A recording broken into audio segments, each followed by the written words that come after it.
what is tinnitus, how to get it service connected, and that's step one. In order to file a secondary claim of any kind, you need to file it secondary to something that is already service connected. So step one, get tinnitus service connected.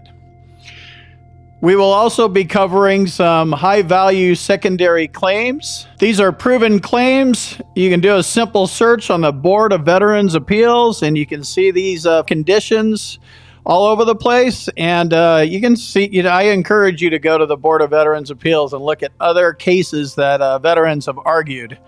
We can get pretty creative, and we have to get pretty creative because we're dealing with the VA. So if you want to know how to turn your 10% tinnitus rating into a 100% tinnitus rating by using secondary conditions, stick to the end of the video. I got some good stuff coming up for you. Also, if you're interested in learning more about the VA claims process, check out my boot camp at combatcraig.com. Yeah! I break it down Barney style for you guys. You're going to love it. What is tinnitus? I'm going to speak about what it's like for me because that's the way that's easiest for me to explain. I have it as a ringing in my ears. I've had it for a long time, since the military, and I tuned it out for a long time. I didn't file a claim for it for probably 15 years, so I just kind of dealt with it. And even after you get your 10% rating for tinnitus, you still have to deal with it. But in order to prove your claim and win it, you need to actually talk about the symptoms, and you have to untune out your ears, for lack of a better way of saying it, and explain what's going on. The easiest way to get it service connected is to put yourself in a place where you could have some acoustic trauma. Like I was on a flight line and we didn't wear earring protection as cops. So that makes sense. I'm on the high probability MOS list. You don't necessarily need to be on that, but it helps. And I explained that it started when I was on the flight lines. For me, I think that was the clutch. I didn't win it the first time out of the gate because I just was talking more about what the tinnitus is like now, and I didn't explain when it started. So that was the shift for me. And if you're having problems with your tinnitus claim, I would look into that part of your claim. So get your claims file, read your decision letters, and see how you've explained it in the past. And I think you might find that you're talking more about after the service and you didn't, create the nexus link between your after service symptoms and your active duty service. What factors must be met to get tinnitus service connected? Tinnitus is considered an aggravated condition under VA rules. So you must have evidence that it was caused or made worse by active duty service. That's the whole enchilada. That's how you get it service connected. So you also need to show continuity of symptomentation. I don't know if I pronounced that right, but basically that means that you have tinnitus. You may or may not have made complaints during active duty service. Probably not, because we didn't complain. So they're looking for complaints as far back as possible. So if you come out of the blue 15 years later, like I did, it's going to be a little bit harder. The way you draft your personal statement and explaining the nexus, it's crucial that you need to say that it started on active duty service because that's when it did, but they want to hear that in your personal statement. It's a subjective claim, so it's in your own head. 95% of cases are subjective, so there are no tests. It's all in your head. There is objective tinnitus as well. Very few veterans have that version of it. They're going to send you to an audiologist. They're going to test you for hearing loss at the same time. Hearing loss and tinnitus are not the same thing. They're two entirely different claims. Keep that in mind.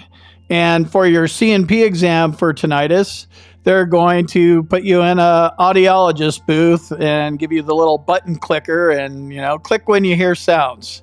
So, click when you hear sounds. The test is really irrelevant because it doesn't prove anything one way or the other. But you have to go through the motions.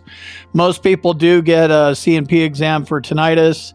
And I think really what that comes down to is they're trying to figure out some things about hearing loss. And not so fun fact about hearing loss, if they can pin you down with hearing loss, then they're going to put hearing aids in your ear and they're going to give you a 0% service connection for hearing loss because you don't have any more symptoms because you have hearing aids.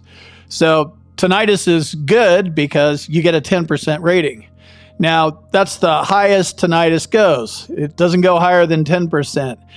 1 ear, 2 ears, bilateral tinnitus, whatever it is, it's all just 10%.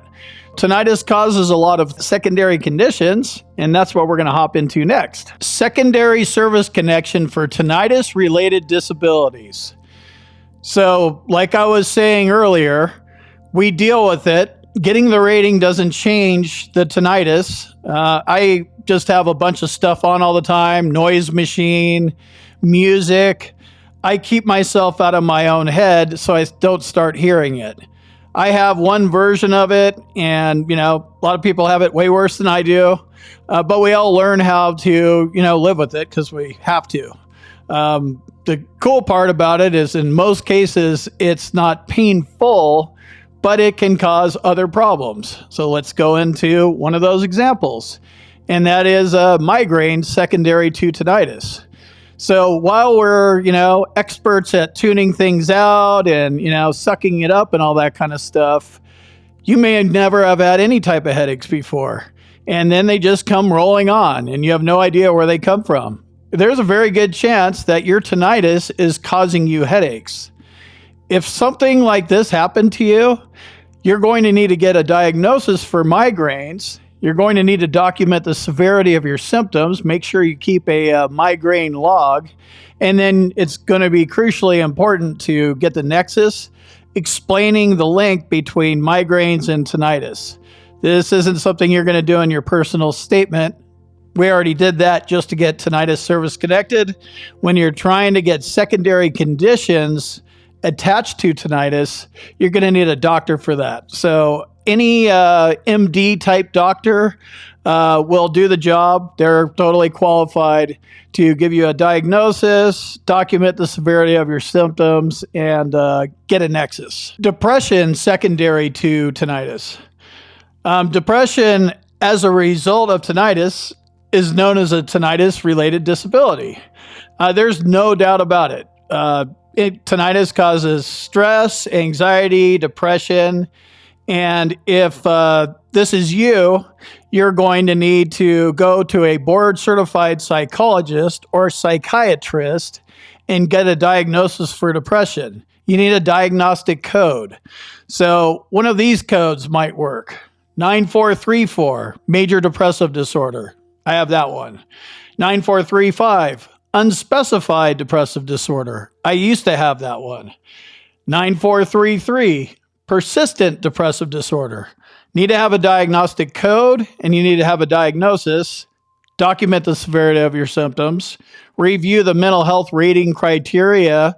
The different ratings are 0, 10, 30, 50, 70, and 100%. And you want to make sure that you get a nexus. Unlike migraines, where you can use a regular doctor, with depression, which is a mental health condition, you need to be seeing a psychologist or a psychiatrist for your medical evidence. If you have severe depression because of your tinnitus, this is a way to take your itty-bitty 10% rating for tinnitus, hook on a secondary for, diagnostic code 9434, major depressive disorder, and if your symptoms are high, in the 70% or 100% category, you could turn your 10% VA rating that you thought was completely hopeless and turn that into a 100% rating, and they might even give you a P&T. So game over. You don't need to dick around with the VA anymore. Anxiety secondary to tinnitus. Like depression, it's a mental health condition. Anxiety is defined as a persistent state of worry about day-to-day occurrences. You're paranoid, you're worried about everything, and that's all you think about. It takes over your life. So anxiety is different than depression that way. I have both of those things, so I can't tell where the depression starts, where the anxiety ends. But like depression, you're going to need a diagnostic code. So here's a couple that I'm going to throw out there. Code 9400, Generalized Anxiety Disorder, GAD. That's a diagnosis I have. Phobias and Social Anxiety Disorder, that's 9403. 9410, Other Specified Anxiety Disorder. There's about 150 different types of mental health diagnosis. Get one with a diagnostic code. Again, you're going to need a board-certified psychologist or psychiatrist to provide the diagnosis, document the severity of your symptoms, and the all-important nexus. If you're having severe problems with depression and you're trying to get to 100%, and you have 10% for tinnitus, and then you get a 70% for depression, and you're going to fall short using VA special math. If this prevents you from maintaining gainful employment, another thing that you might want to think about is TDIU, total disability based on individual unemployability. Basically means your service-connected disability prevents you from working. I would consider a TDIU claim if you're in this boat. This brings me to the sponsor of today's video, Hill & Ponton. They're a VA-accredited law firm based out of Orlando, Florida, and they might be able to help you with a TDIU claim.